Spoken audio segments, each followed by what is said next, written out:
Well, greetings, everyone. Welcome to this very different live report for September 2020. Kaitlin Sapoki Belknap, who is always occupying this hostess seat, could not be here this evening due to a family circumstance. So to replace her, you just can't have one person. It takes two.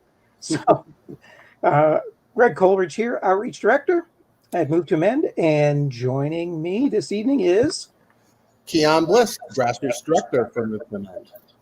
Well, great to be here with you, and thanks, Keon, for doing a little joint gathering this evening. It takes two to fill in for Kaitlin. So, as always, you can find us here normally on the last Wednesday of every month at 5 p.m. Pacific time, right here on Facebook Live, Twitter, and YouTube. And do remember that we here every month encourage people to participate and to share your participation with others and give as sort of a teaser and a incentive for doing that, a number of prizes. So I'm going to mention that momentarily, but just before doing that, for those of you not familiar with who we are, Move to Amend is the campaign to pass the We the People Amendment to the U.S. Constitution to make crystal clear that corporations do not have and never should have had inalienable constitutional rights, and as well to get big money out of politics. Today we have a bunch of news and updates, so stay put, don't go anywhere, and share your presence with others. You can do that in a couple of different ways. You can live stream using the hashtags hashtag Move to Amend or hashtag Live Report for a chance to win a free T-shirt at the end of the report. So do that whether you're on Facebook or on Twitter. We always give out prizes, and this month it's our new T-shirts. I'm we should have probably said, Keon, where the heck we are. I am the Outreach Director. We are staff persons, and we're remote all over the place. I happen to be in the northern part of Ohio in a community area called Cleveland. Maybe you heard about it last evening with some doings that we're going to talk about. Oh my gosh, unbelievable. Keon, where are you? I'm based out of Sacramento, California, where Move to Amend's headquarters is based from. So together, I think we have well covered from coast to coast, basically, just like our national grassroots network. You got the West Coast, and I got the Great North Coast, we call it, on Lake Erie. So, all right. So how to win? Well, to get this T-shirt, you need to do the following on each platform. So on Facebook, share this live feed with the hashtag Move to Amend. And on Twitter, retweet this live feed with the hashtag Move to Amend. We will pick, as we do every month, one lucky winner from each platform. And so do that right away. Multiple places, both on Facebook and Twitter, or one or the other. And also feel free during the course of our gathering this evening to ask us any questions you may have that come up. We'll answer them at the end and maybe even in between. And even if you're not tuning in live and you still have some question or query, please don't hesitate to chat it up with us. We will, or either one of us or someone else will reply with the response ASAP. Mm-hmm. So that's where we are. That's what we plan to do. And coming up is corporate rule news.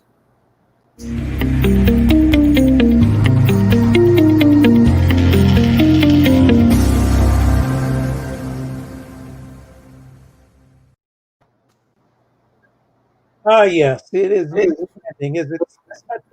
In terms of all the horrific news stories of showing how corporate entities continue to rule, to show their power, to flex their power, not just economically, but politically.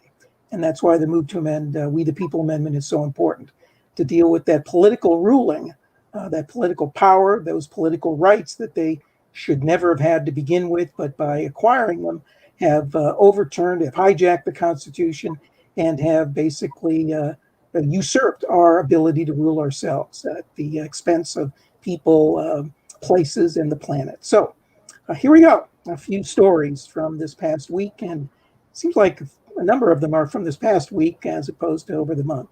Beginning first with the sad loss of Ruth Bader Ginsburg just this past week, a pioneering lawyer and champion on women's equality, a civil rights hero, a feminist symbol, a major pop icon, you know, that notorious RBG, and a key justice on the nation's highest court. Her death leaves us all with grief and an ugly mix of fear and anxiety as Trump and the Republicans are trying to ram through their SCOTUS pick, Amy Coney Barrett. And what a trip she is, less than 72 hours after RBG's death, which is just absolutely classless and just sickening without any respect whatsoever to the legacy and to the life of Ruth Bader Ginsburg. This will probably be arguably the most consequential Supreme Court confirmation fight in decades, and it has the potential to affect millions of Americans, all of us, in one way or another, now and future generations to come. And here are just a couple of those ways.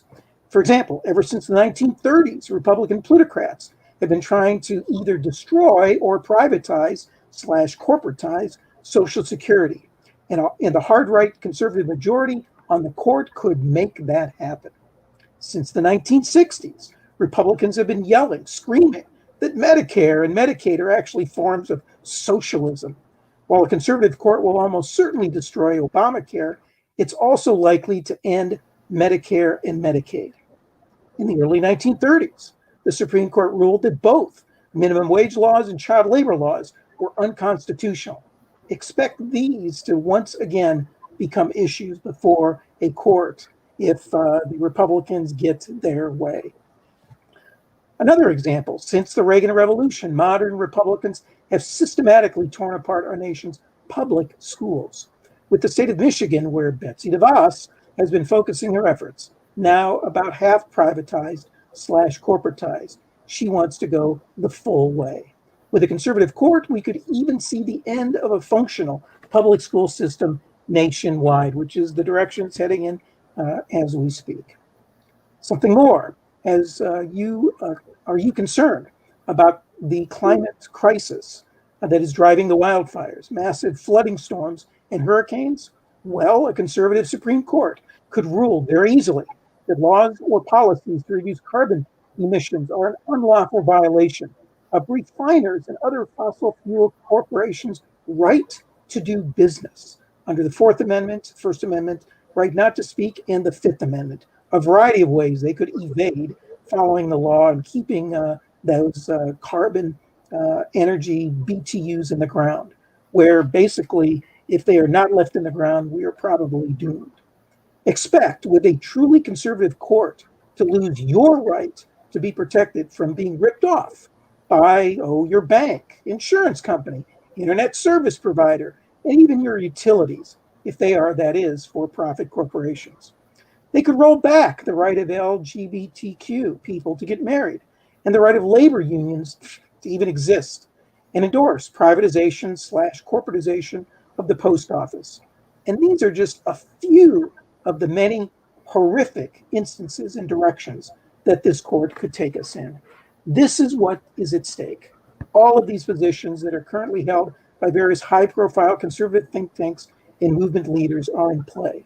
And just to say that most of what we've been, saying and ticking off are policies, are programs that most people in this country support.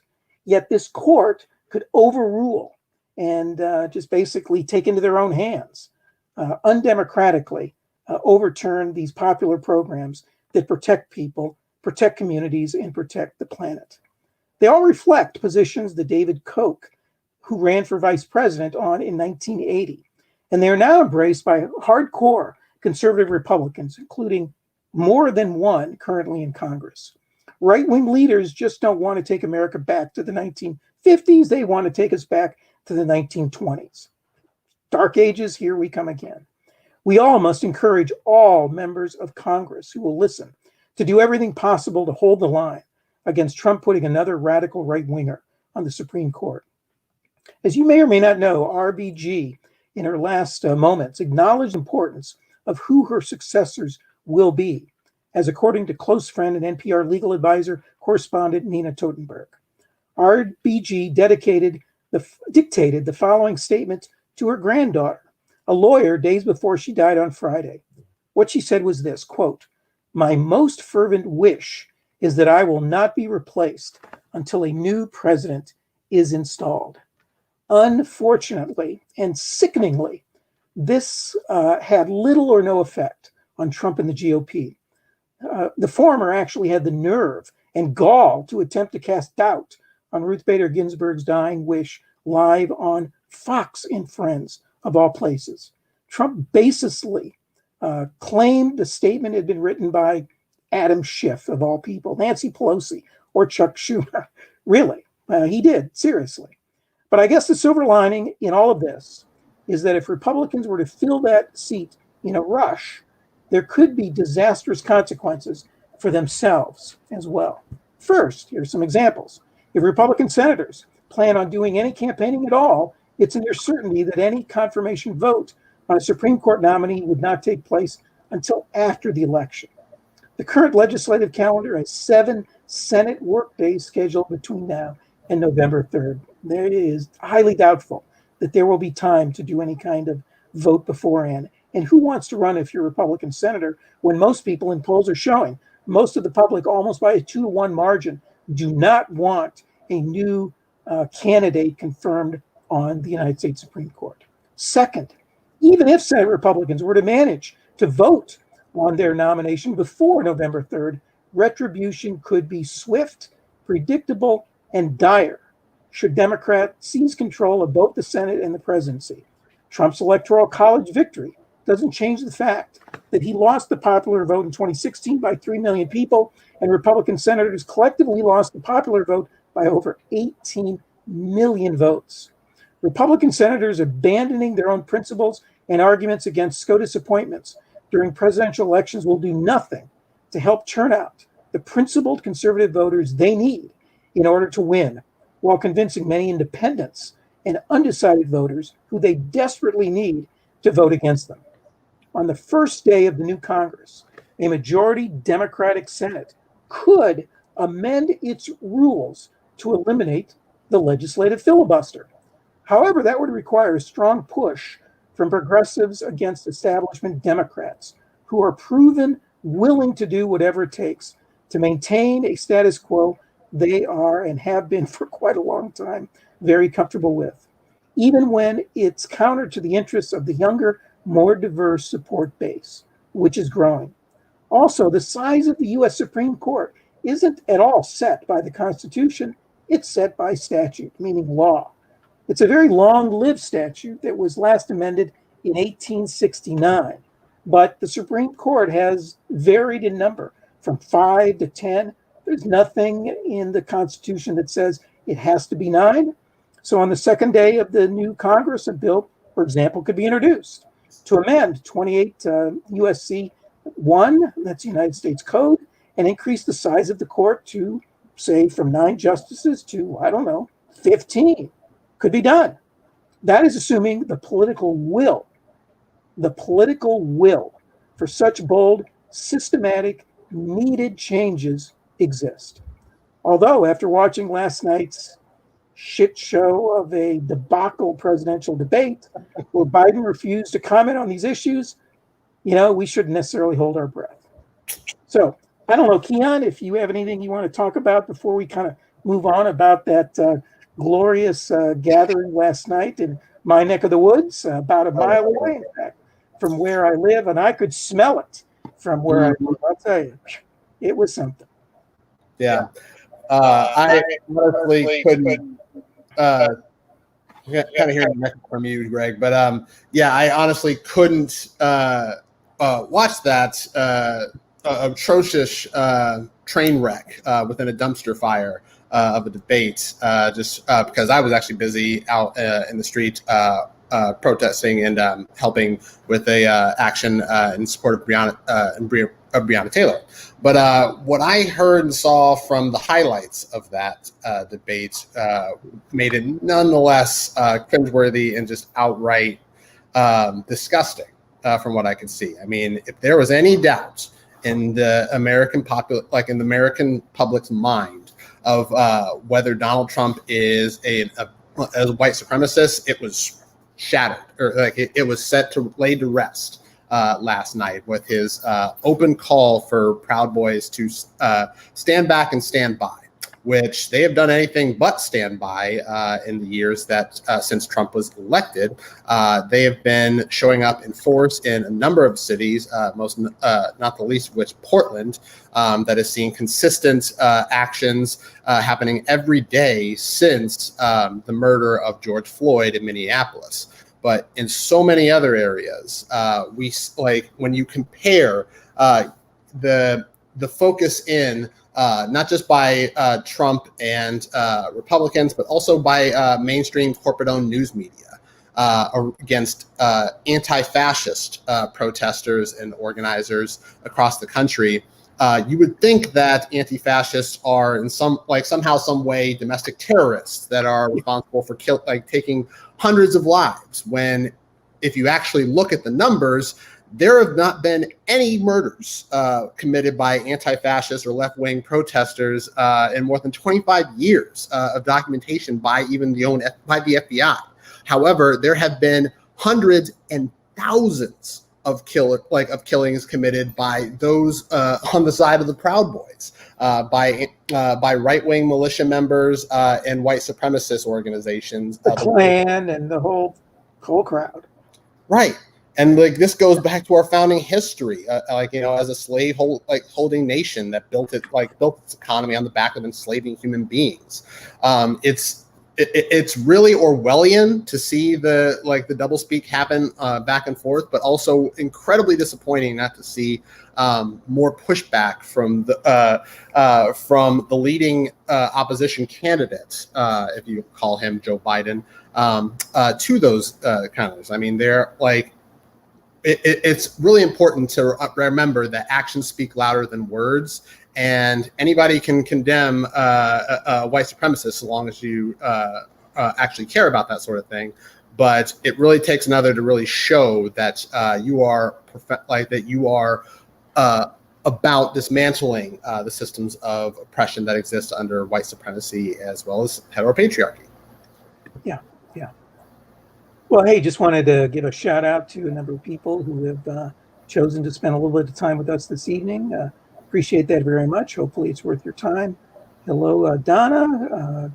Yo Mama, greetings. How's it going? I see Shelley Williams is with us, and Judith Wells Walberg, greetings from Santa Clara County.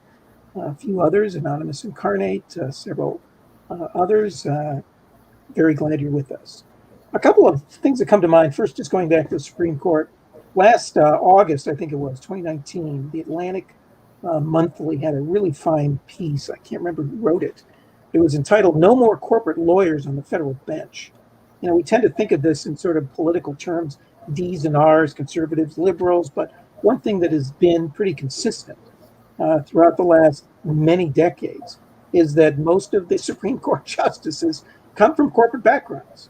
Okay, they may be quote unquote liberal corporate attorneys versus conservative corporate attorneys, but they represent corporate interests. And so the argument this article was making is that, hey, we need to have a litmus test. I want to talk about litmus tests, of which there's always consternations about, but if there are to be Supreme Court justices nominated in the Biden administration, assuming he does win, the litmus test should be that they should have no corporate background. Wouldn't it be refreshing to have some representatives nominated who come from labor law background or women's law or environmental law, consumer law, but not from the corporate field? Wouldn't that be nice? So something like that. And then about the debate last night, yikes. Among the many takeaways for me is that, yeah, I mean, obviously the decorum was horrific. Biden, did relatively better. It wouldn't take much to sort of have some sort of decorum.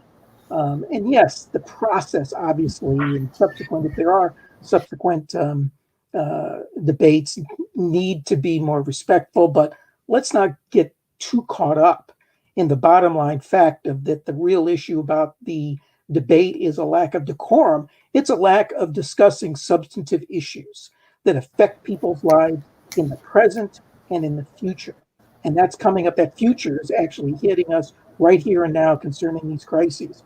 That is where a real dearth of respectability was, to respecting people's real life conditions in the here and now, respecting our climate, respecting the dignity and worth of the right of people to decide what goes on in their lives, and not being drowned out by the voices of money and the voices of corporate entities. That's what we need to be concerned about, and that's what we need to be demanding actually occurs. Yeah, we do need, hey, I was on my high school debate team, and yeah, you can't interrupt. I mean, you can go back and forth and go at one another. All that's fine. But talk about substantive issues. True story.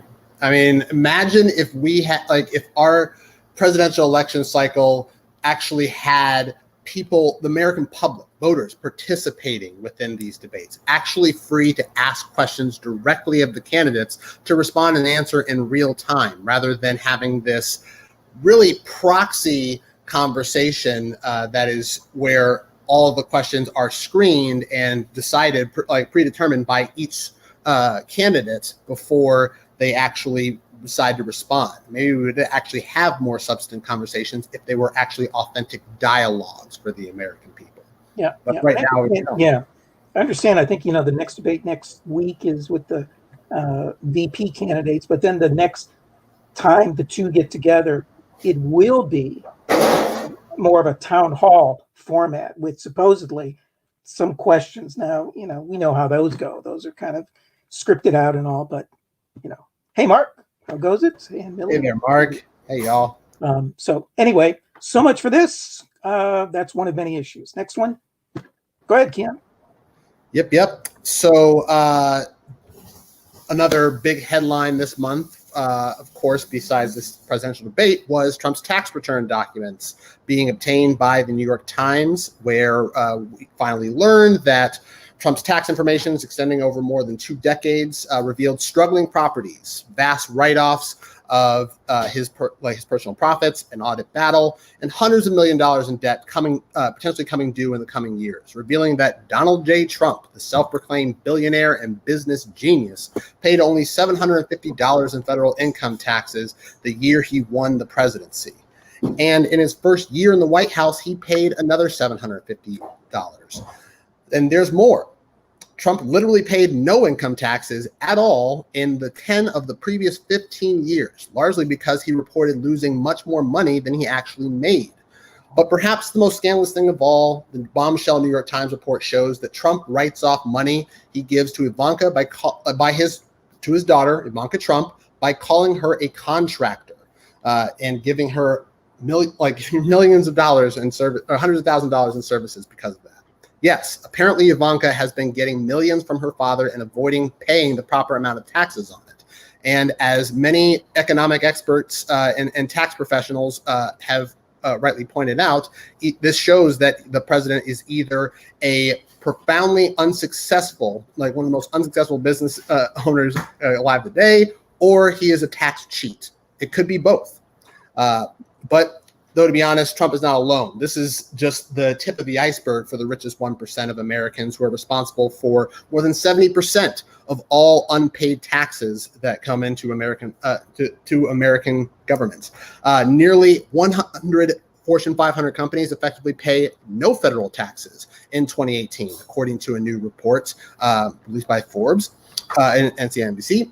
But can you imagine the kind of country we would have if the rich paid their fair share of taxes? I mean, compared to other countries where they're, in fact, according to the New York Times' own comparisons, Trump actually pays more money to foreign countries than he does to American governments or whatnot. India being one of those countries. I believe it was a few $100,000, several over $700,000, I believe was the number amount. I don't have it right up in front of me, but back to the Trump's taxes. The fact is that for the second time in his life, Donald Trump is almost certainly broke or on the verge of being broke. And perhaps the question we should all be asking ourselves is, has he already sold out U.S. citizens to get the money he so desperately needs? When his son-in-law, Jared Kushner, hit that wall last year, he was able to hop on a U.S. government plane and go to the Middle East, where dictators and fossil fuel billionaires who wanted the Trump administration to sell them advanced weaponry handed over the objections of Congress to him over $1 billion. We still don't know how Trump and Kushner compromised American security and sold us out in exchange for that $1 billion for Jared, although historians will probably figure out over the next decade. Now Trump is going to have to come up with hundreds of millions of dollars and to pay back his debt that he's accrued over these last 15 to 20 years. And the question is, which dictator is he going to borrow it from? Is it going to be Turkey? Is it going to be Russia? And what part of American policy or American assets is he willing to sell off, betray, or destroy to get that money? Time sure is running out for Trump as we are now down to 34 days before this disastrous election cycle hopefully ends. With all these blows be what ends Trump's reelection attempt and pretty much his only lifeline and way to stay out of jail? Or will his base make up excuses and pretend to ignore the flagrant evidence that shows how corrupt and broke, and both morally, ethically, and fiscally he really is? I guess we'll have to wait and see how it all plays out in the season finale of the failed president, U.S. presidential election style. Yeah, what a mess in every way, shape, or form, I'll tell you. And just, the thing that's always got me about the success of him being a successful business person is the bankruptcy of all those casinos. How do you lose casino when the house always wins? How does a casino go bankrupt? I don't never figured that out. It's a rigged house. Like it's a rigged game, and somehow, some way, this man still manages to fail even that. Yeah, even that. Yeah. All right. Well, in other news, hits just keep on coming. When it comes to corporate rule, corporate power, corporate constitutional rights. Because of that, we continue to see these kinds of political, economic disasters take place. Another example, if you can't get a COVID test or find an N95 mask, it's because military contractors stole from the American public to make faster jets and fancy uniforms. As the U.S. still faces major shortages of testing supplies and N95 masks 6 months into the pandemic, the Washington Post reported that the Pentagon has used congressionally approved funds to dish out a cool $183 million to luxury car maker Rolls-Royce and other companies to help, quote, maintain the shipbuilding industry, unquote. Tens of millions for drone and space surveillance technology, and another just paltry $80 million to a Kansas aircraft parts business. The Trump administration has done little to limit the defense firms, and I don't like even the term defense firms because they're only defending their bottom line. It's what they are, war-making firms, military contractors, from accessing multiple bailout funds at once, and is not requiring the companies to refrain from layoffs as a condition of receiving the awards. Some military contractors were given the Pentagon money even though they'd already dipped into another pot of bailout funds, the Paycheck Protection Program. I think Boeing didn't get money from them. They got funds through the loan guarantees through the Federal Reserve Bank that doled out a couple $1 trillion. So they're double dipping in terms of taking advantage. Pentagon officials insisted to the Post that the funds were allocated appropriately, citing the need to, quote, protect key defense capabilities from the consequences of COVID, unquote. Yeah, right. Please, handouts to Rolls-Royce and other major companies doesn't exactly sound like PPP or a priority at all that keeps real people safe, but corporate persons absolutely safe. These generous taxpayer-funded gifts to private corporations amount to little more than, quote, a colossal backdoor bailout for the defense industry, unquote, as reported. This country continues to get robbed, and we're getting robbed right under our noses. And this is just exhibit number, fill in the blank, rounding it off to the nearest million. True story. I mean, it really just speaks volumes to what our priorities are, collectively our U.S. government's priorities are to property and profit above all else. Yeah. And it continues on too, where this month we also learned that the consulting firm where the acting Homeland Security Secretary, Chad Wolf, is an executive of, has been awarded more than $6 million in contracts from the Department of Homeland Security since September 2018, according to reports on the federal government website USA Spending. Wolf's wife, Hope Wolf, is a vice president of professional staff operations at Berkeley Research Group, a consulting firm. Although the company has a long history of federal contracts, it did not do work for DHS until after Wolf became the TSA's chief of staff in 2017. Of course, the DHS spokesperson said Wolf was not aware of the contracts until he was contacted by the media. Quite convenient. But there is a hint in there. Kyle Herrig, founder and president of Accountable.us, a left-leaning watchdog group, said the $6 million in contracts may be a conflict of interest. Herrig also noted that the largest asset listed on Wolf's federal financial disclosure form is his wife's $1.1 million retirement account at Berkeley Research Group. Unsurprisingly, the Berkeley Research Group declined to comment on the issue, but I think we can all connect the dots and see what's going on here. Much more corruption, much more nepotism from the most corrupt, profit-driven administration ever witnessed in our times. Yep. And there just, is more and more to come from Trump, who Ralph Nader once called him a human being masquerading as a corporation. And it's so true. And yet here's another example. Trump and company are trying to steal or monetize anything that's not nailed to the floor. And that is certainly the case, sadly, and very troubling in the case of water.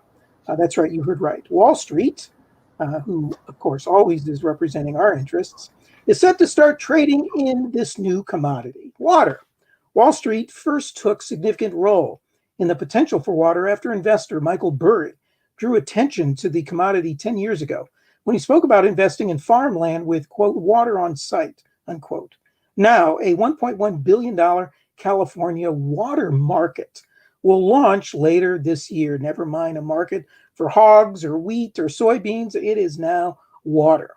Pending regulatory review and will be based on the NASDAQ VEAL's California Water Index. The contracts are the first of their kind in the U.S. and are being created by CME Group, Inc., the world's largest futures exchange, which is all about just guessing and hedging. If you know anything about hedge funds, it's just a big Ponzi scheme, basically. They are intended, CME says, to both allow California's big water consumers, like almond farms and municipalities, to hedge against surging prices and can act as a benchmark that signals how acute water scarcity is becoming in the state and more broadly across the globe. This has all the ingredients needed for another capitalist disaster waiting to happen. When you start marketing and monetizing water and privatizing and enclosing the commons, as we have seen in many other instances where water has been privatized, to take out of the ground and put it in little bottles and say it's pure and the like, you're draining water from certain basins and just creating ecological havoc. And so we're going to see that again in this instance, all in the name of maximizing profit. Well, you said it, Greg. Speaking of man-made disasters and tragedies, an Iowa slaughterhouse that failed to protect workers from contracting coronavirus as it worked resulted in more than 338 of the plant's 850 workers getting sick during a major outbreak at the Iowa premium beef plant back in April. Guess what? Guess what? The Trump administration and the U.S. government fined this slaughterhouse for only $957 after this infected over 350 workers. That's how much they were worth, apparently, to the U.S. government. This week, the Occupational Health and Safety Administration ordered a $1,914 fine against the company for record-keeping violations, but then agreed to cut that fine in half after negotiations with its top executives. Seems like the Republicans' evil plan to protect business from coronavirus lawsuits is certainly paying off. After all, if you remember during the early debates around coronavirus stimulus, this was a top priority for Senate Majority Leader Mitch McConnell's particularly. And it was a key part to reopen the economy as Trump wanted in order to, by giving such businesses protection from potential lawsuits for disregarding the health and safety of their workers. While it was a major victory for the GOP and its corporations, it was a huge blow for we the people. And this is a major rollback in protections. Plus, a super right-wing leaning SCOTUS justice equals major long-term problems that could last far past our current generation. So, which is why we really need to start thinking of the converging crisis that exists and unprecedented solutions for these unprecedented times that we still have power of today. Yeah, and certainly a piece of that is what we've been talking about and advocating for nearly a decade, and that is a constitutional amendment that would abolish all forms of inalienable constitutional rights for corporations, as well as the equally bizarre constitutional doctrine that political money in elections is equivalent to First Amendment protected free speech. But that merely needs to be the beginning and a stepping stone.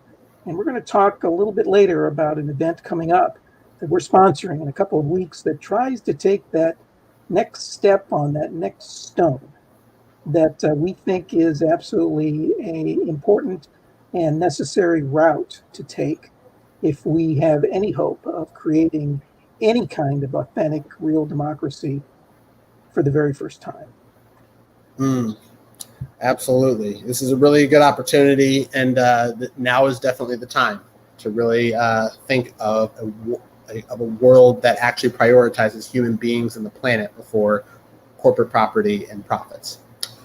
Right. So, with a reminder, you are listening to Move to Men's monthly live report. I'm Keon Bliss, Move to Men's grassroots director. And Move to for those of you just joining us and who don't tune in regularly, Move to Men is the campaign to pass the We the People Amendment to the U.S. Constitution by making clear that corporations don't have the same constitutional rights as human beings, and to get big money out of politics. If you have questions, please ask us your questions, and we will. You'll be entered into a chance to win a T-shirt and other prizes for sharing and retweeting this program, and remind people to ask questions as well. So with that, next up are updates from the Move to Men campaign.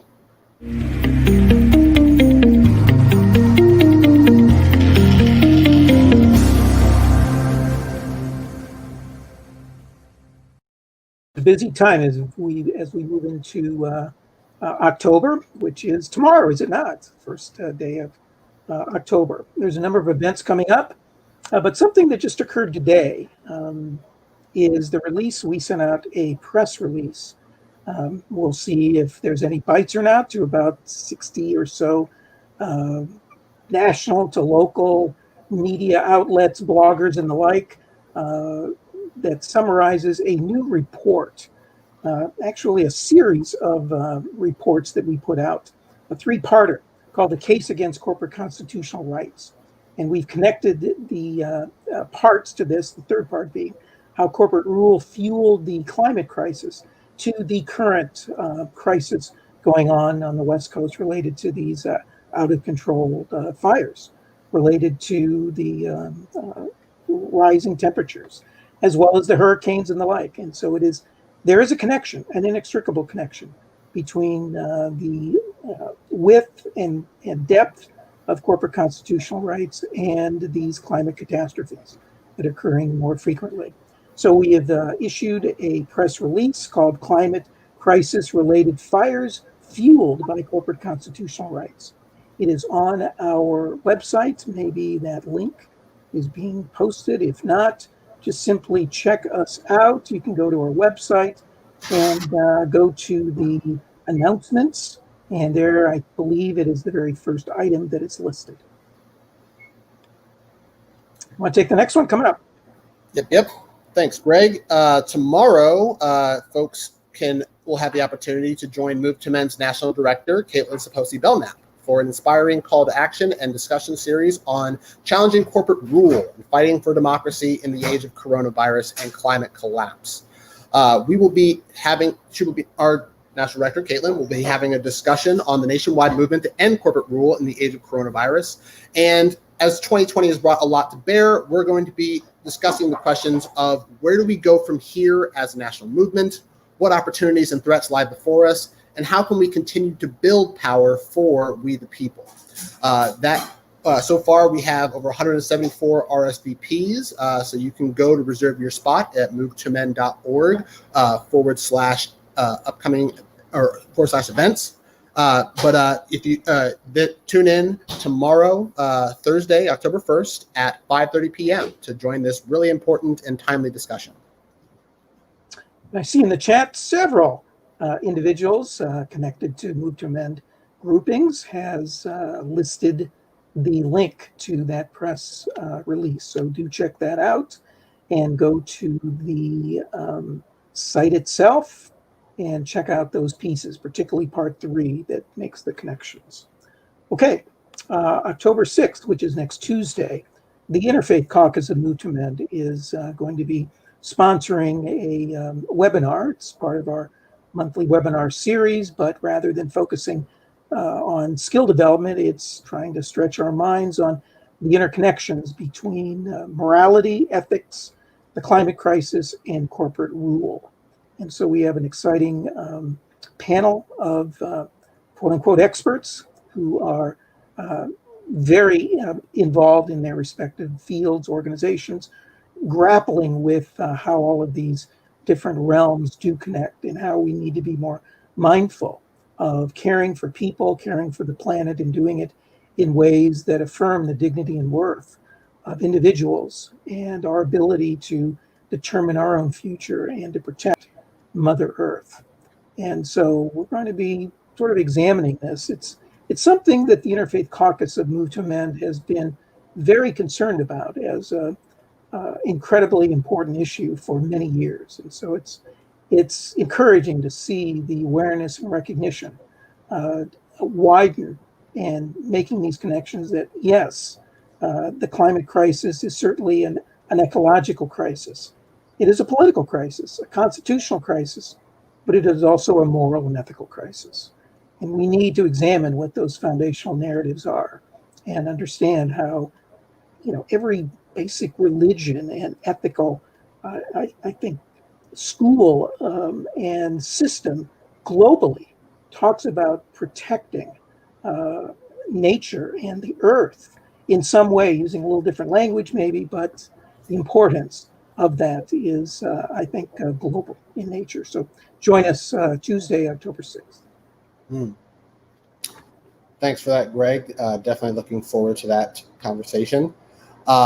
And next month, join us on Move to Men's national team and board of directors, as well as our partners, for a 2-day virtual participatory process, October 24th through the 25th, where we will level up our understanding of rights, constitutions, constitutional renewal processes, corporate power, as well as codifying movement demands and have participatory small group breakouts to identify the current moment of crises that we exist in, envisioning a better world that we would like to live, and begin planning for how we can actually get there through building coalitions, community, and sharing our experiences and ideas. This will be a People's Movement Assembly towards the People's Constitution on Saturday, October 24th at 10 a.m. Beginning, and it will last through October 25th for opportunities to enjoy. So, if you have the question of what you would like to include if we could reimagine the U.S. Constitution as a human rights document rather than a property rights document, this is for you. However, this isn't necessarily for everyone. This is open for those who are willing to meet these unprecedented times with unprecedented solutions. Are you in? Join the more than 185 people that have RSVP'd so far for this online virtual conference. And if you are interested, our wonderful executive producer, Alfonso Saldana, will be posting the Facebook event for you all to RSVP for. We encourage all of you who are in like-minded agreement with us to participate and envision a world that we deserve and want and how we can get there. Great. Well, there's really looking forward to that. I'm sure a lot of people are, as our fellow Move to Amender, Jessica Munger, always says, we need to start getting to be comfortable at being uncomfortable. And this is going to be an opportunity to do that, friends. So join us as we jointly get uncomfortable together. But it's a conversation we have to have, if not now, when. So. And just a shout out to Alfonso for being behind the scenes and keeping all this together. All right. Well, last item, I think not quite, but end of this month. Last time I checked on my calendar, it not only the last day of the month is Halloween, it's a full moon. Of course, it would have to be that in 2020, right? I mean, gosh, it just seemed like, well, the day before, we just had felt, we gotta be a little bit creative. And just sort of have a little bit of fun at the same time. So Move to Men is embarking on a movie screening series that haven't quite determined what the title is yet, but it's going to be a series of horror films that in some way connect with, horror films have been a way to, as people think, oh, that's just about the future, or that's about some other, reality, or that's some other sort of fictional thing. But horror films and futuristic films are oftentimes means to convey messages about what's going on in the present. And so we're going to have a series of horror films that's maybe not going to be called horror films for horrific times, that connect with corporate power, with race, ism, with a variety of oppressions, you name it. And we're going to start out not on the 31st, but the day before on the 30th. Time to be still to be determined. There's nothing yet on the website, but we'll be getting something out shortly. And we're going to be launching this series on the 30th, sometime in the evening, of course, with They Live, the film, if you've ever watched that. It's a classic and a segment from the Tales from the Hood 2. And then there'll be some discussion afterwards. So, carve that pumpkin, dress up, and be ready. Friday night, October 30th. Absolutely. I'll be looking forward to that screening. And for those of you that tune in to the programs, to Move to Men programs like this, tune in every Friday as we go live with Making Sense with Move to Men, where you have the opportunity to interact with us here on the national team and ask questions, share your thoughts, and we'll share our thoughts about the current events as well as hearing from you. This is all part of a new project to be closer and engage in more authentic and deliberative dialogue with all of you as best we can while we are all hunkered down in this unprecedented circumstances we find ourselves under COVID. Feel free to make suggestions. We always take those into considerations as we develop this and other programs. And this Friday, you can join me, Keon Bliss, and a special guest from one of my local organizing scenes this Friday. So at 12 o'clock Pacific time, 3 p.m. Eastern. So hopefully you can all tune in and discuss the current week's events with us. A shameless bit of self-promotion. All right, way to go, Keon. Nothing wrong with that. And Lynn reminds us that, yes, that's right, the 31st is also a blue moon, the second full moon in October on Halloween. Of course, 2020. It has to be that one. Something else. What a year, huh? All right, next is just a reminder and a challenge, respectful, that we're still looking for one more co-sponsor of the We the People Amendment. We have 74 now. Our 2020 goal is 75. Oh, so very close. So the latest co-sponsor came back in August, Representative Jerry McInerney from California District 9. Help us meet our goal. Visit movetoamend.org/lobby. There you will find a recording to watch, and then based on the inspiration and determination you have, then we ask you to call your representative, call your senator, and let them know how you feel. More than ever, this amendment is absolutely crucial to become law, to become part of the Constitution sooner rather than later. It is the best antidote out there for dealing with and responding to and reacting and proacting to the nonsensical corporate rule stories that we've spoken about, which again are merely tips of the iceberg of what we could talk about if we had 5 hours. But of course, you don't want to stick around 5 hours to listen to us talk about all this. It's just too damn depressing. So that's why we need to not just oppose, but propose. And that's what this amendment is all about. So join us in proposing a real solution that is in scale commensurate to the scale of the problem that we're facing. You said it, Greg. Really, I mean, it really is easy to deconstruct and just criticize the current system as it exists and profoundly oppresses us. But really, it takes a lot of courage and a touch of genius to really think of how we can transform the current system from new into something that actually prioritizes us as well. Being. And I don't know about you, but I'm just sort of tired of just kind of constantly reacting, resisting, responding to this and that, putting out a fire, all that. I don't want to always play defense. I want to go on the offense, and that's what the We the People Amendment is. It's going on the offense, and we need to put these guys and gals who are in Congress, on the defense and say, give me a good reason why you shouldn't be supporting this. Exactly, it's exactly what we need to do. And this year, of course, as you all know, we'll see one of the most important elections in our times. Not only is the presidency a crucial race, but the entire U.S. Senate and many seats in the House the entire House and many seats in the U.S. Senate are up for election as well. And we, the people, have an important role to play in making sure that whoever we elect will truly represent us and will put people and planet above profits. So are you willing to help us get every candidate for the House and Senate to take the pledge to amend, to make clear that our elected representatives will use their office to work for we the people and the living planet that we depend upon? We need help from voters like you in every state to help us get candidates at all levels of running for office to take the pledge, whether they are your local city council member, your state assembly member, or even your state assessor, or your city or local assessor. We want to hear from all these candidates on where they stand on the issue of corporate constitutional rights and money as protected speech.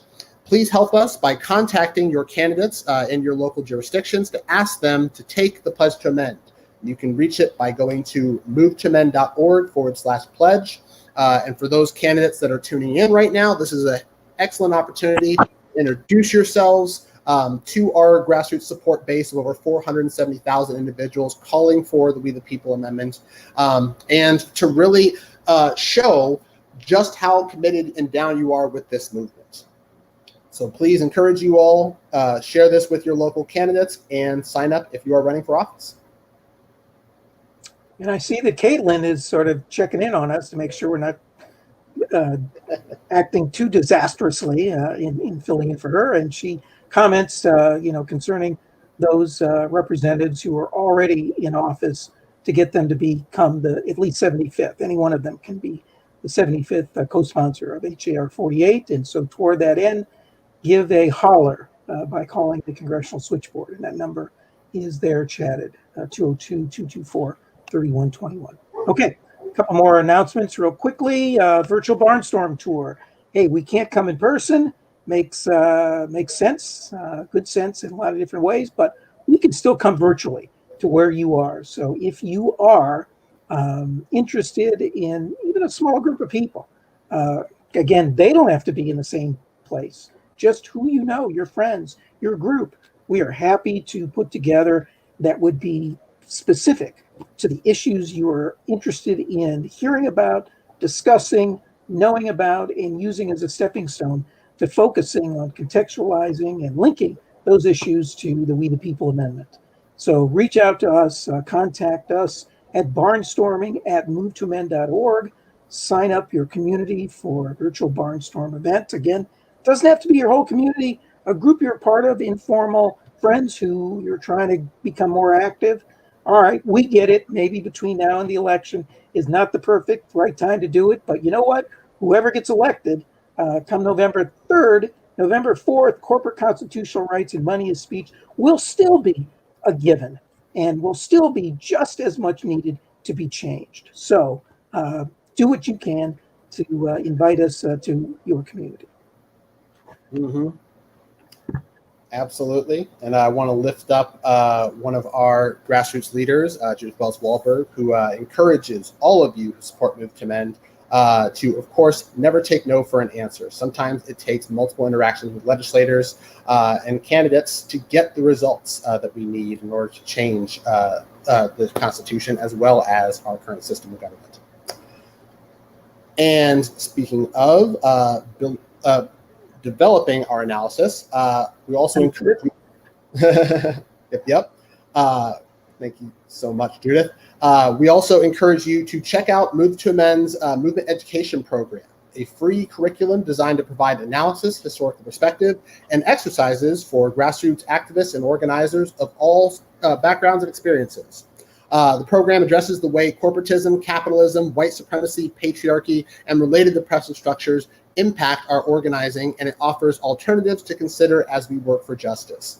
For those of you who are new to Move to Mend and haven't experienced this program before, this was developed by Move to Mend's national leadership as part of our commitment to our values of anti-oppression and continued learning.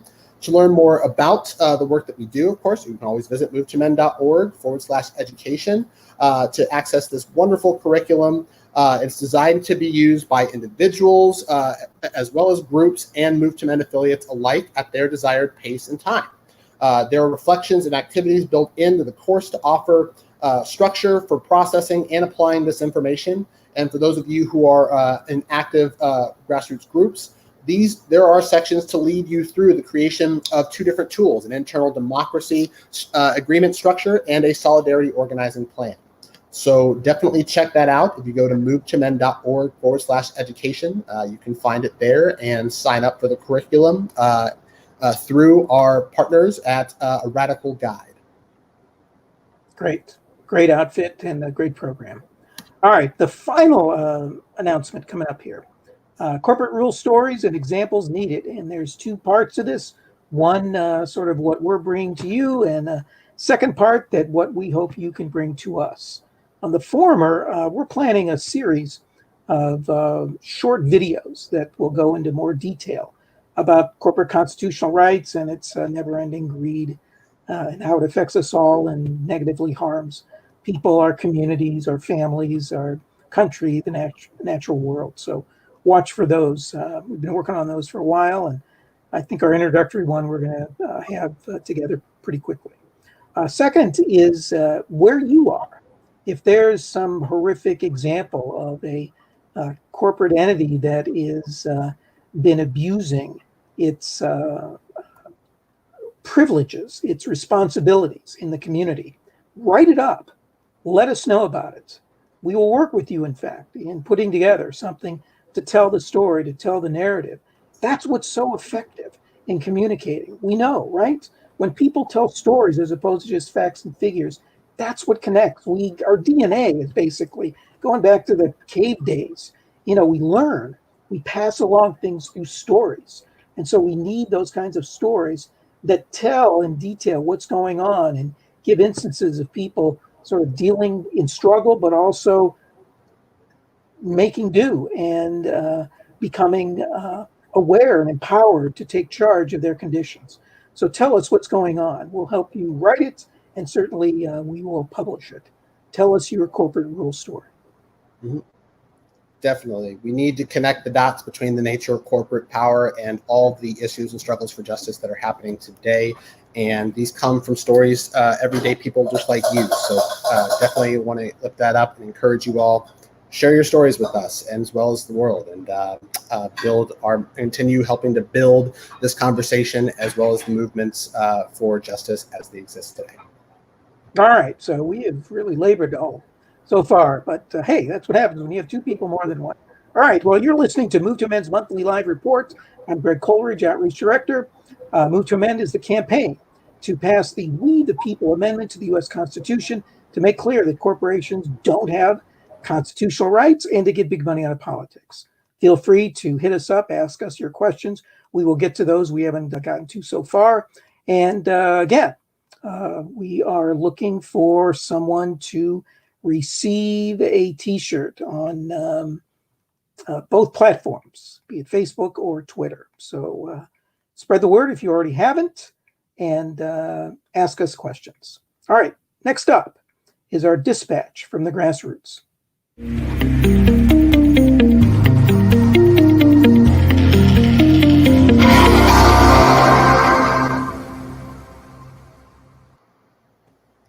Howdy there, folks, again, tuning in. This is Keon Bliss, Grassroots Director for Move to Amend, and giving you the affiliate shout-outs for the month of September. So shout out to Tuscaloosa Move to Amend, based in Alabama, who are working hard to secure our organizational support for We the People Amendment in Red State, Alabama. Great job in securing the endorsement of Blue River Democrats in the region. Not only are our Alabama folks working tirelessly in solidarity with movements ranging from securing living wages to expanding voting rights, but they continue to work diligently to push their U.S. Senators, Doug Jones and Richard Shelby, to work with Move to Amend to introduce a companion bill in the U.S. Senate for the We the People Amendment. Really want to give much love and appreciation to our folks in Tuscaloosa Move to Amend who continue to work diligently and tirelessly in support of this movement. Also want to give a shout out to our folks in Miami County who are, and as well as our Greater Dayton affiliate members who are working together to secure pledges from local candidates to support the We the People Amendment. Our folks in We the People Miami County Amendment Working Group with Move to Amend, together with Greater Dayton Move to Amend, have secured 3 Pledge to Amend signatures running for their county commission, Ohio State Legislature, and Ohio's 8th Congressional District. Miami County folks can be sure to use this momentum towards their goal of passing a local resolution with their city council in Troy, which they continue to work with despite the COVID conditions that limit our reach. So I want to encourage you all to keep up the great work and show you much love and appreciation. Far out. Ohio Root to Amend. Y'all are killing it out there, that's for sure. Now I'm talking about McConus's comment, far out Alabama. All right, Alabama. Absolutely. Thanks, McConus. And want to give a shout out as well to our folks in Alaska Move to Amend for their recent efforts to deliver a education series throughout Anchorage and other areas of Alaska. They have participated in the UAA Civics Week from September 13th to the 19th with a series of educational programs led by their two members of their board. And they continue to work hard building up momentum towards passing a statewide resolution through Alaska State Legislature in support of the We the People Amendments, but also making inroads and building up local support among communities of all times, particularly in Anchorage, as well as other areas such as I'm blanking on the name of the local jurisdictions up in Alaska, unfortunately, but they have been working hard to make inroads as well with Alaska's local indigenous communities as well. So really want to give appreciation to our folks in Alaska Move to Amend who continue to do fantastic work. And with that, so that's it for campaign updates, but I'm here to answer any questions that you might have about Move to Amend's activities and local efforts at the grassroots level. And don't forget to stay tuned to the end to see if you are one of our t-shirt winners. So keep sharing this broadcast and retweeting hashtag Move to Amend to enter into win that prize. Great. All right. Well, thanks so much, Keon. Just to say real quick, the mentor Move to Amend has worked with some people in an adjoining community called Paynesville that has come up with enough signatures to get a ballot measure calling for a 28 constitutional amendments, similar to We the People Amendment, that will be voted on in 4 weeks. So looking forward to that. Fantastic. All right. Well, this is the part of the program where we make the shameless pitch. I'm just going to ask you, Keon, real quick, how much money do we get, do you think, from large corporations to Move to Amend? Well, large corporations, that would be down to zero. Yeah. How about big major foundations? What do you think? At best, maybe like a couple $1,000s at most from this. Political parties? What do you think? None, zero. Governments? Nope, not a single one. How about the plutocrats? Not a single one. Yeah, I don't think any of them. So that indicates, and we know from history that, when you are economically dependent, you are politically dependent. That those strings, those nooses can be pretty tight. And we have been determined from day one to say, no, we would rather be small but independent. And from those entities so that we can be dependent on people at the grassroots who are on the front lines working on issues of substance that need to be changed and that need substantive fundamental change. And so it's people like you and people who do support us in small amounts, but consistently so.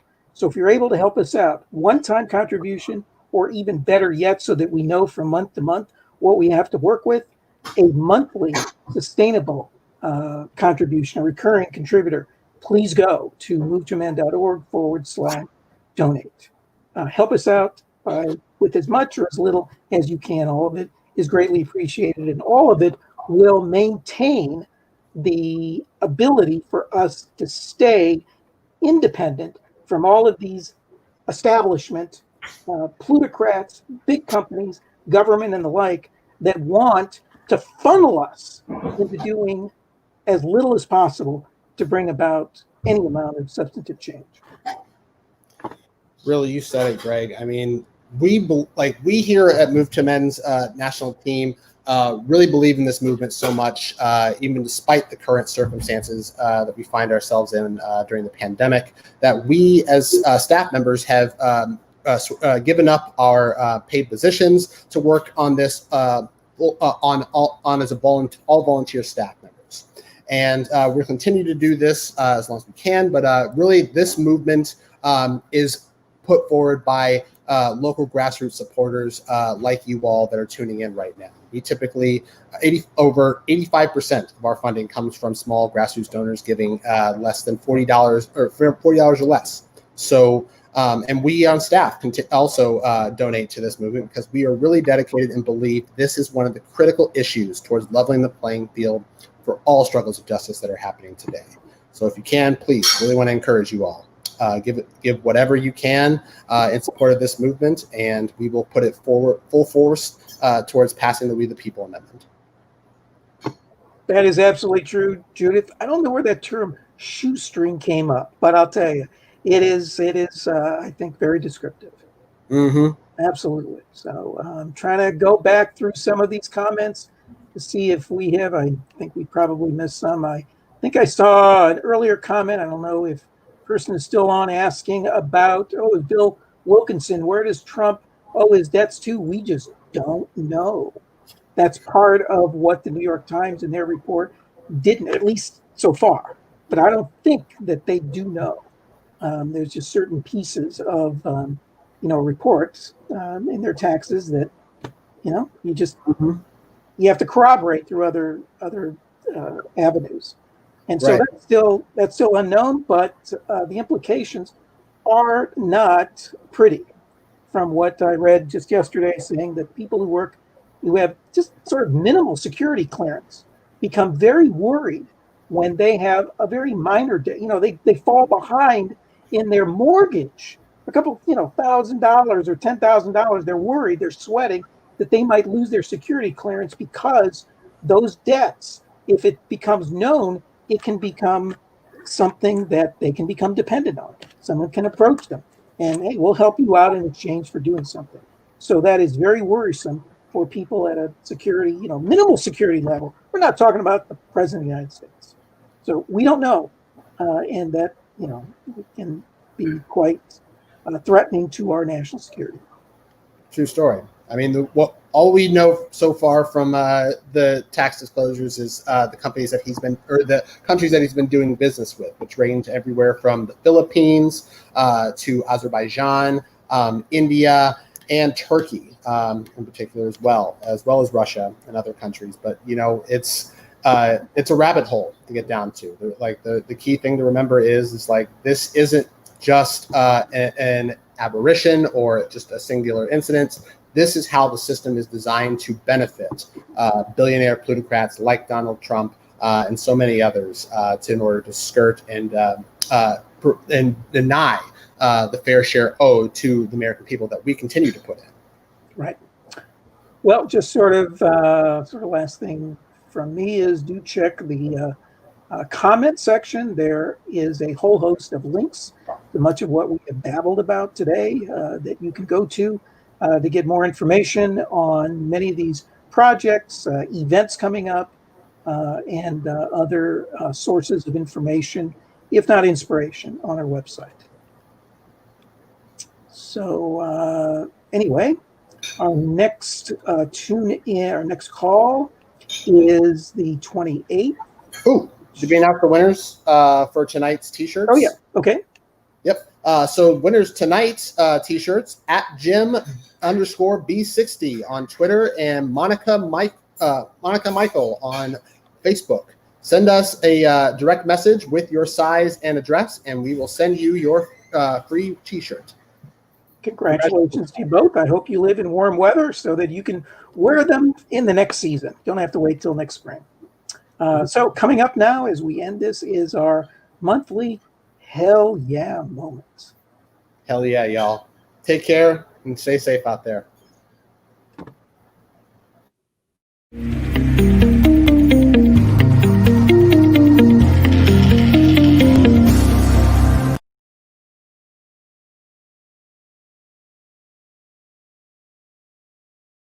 I'm Liz Schuler, Secretary-Treasurer of the AFL-CIO, and I'm so excited that you are moving forward with your union representation vote, especially during this critical time in our country's health.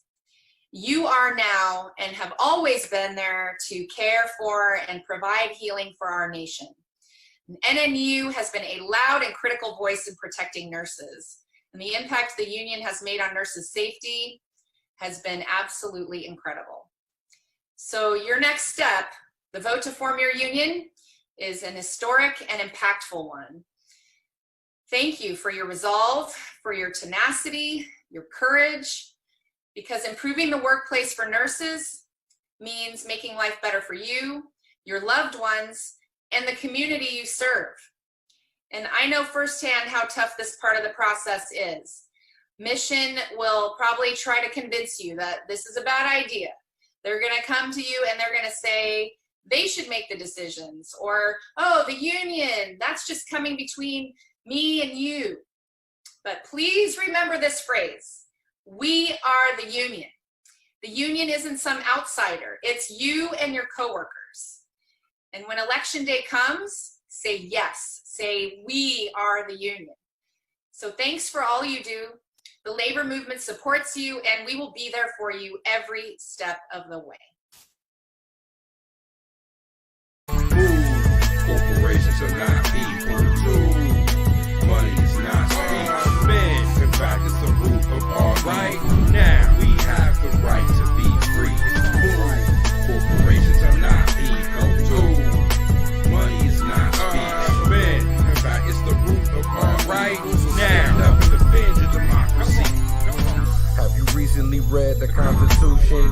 There seems to be some type of confusion. I thought it said the people were the institution and not the corporations that simply want to use them. The truth is currently a fusion of corporate loot and our government that is outright abusive. People need change. The state, it refuses. They say we're mistaken. Well, show us where the proof is. They control the media, movies, and the music, and determine where supplies of the water and food live. We need a strategy. Here is a solution.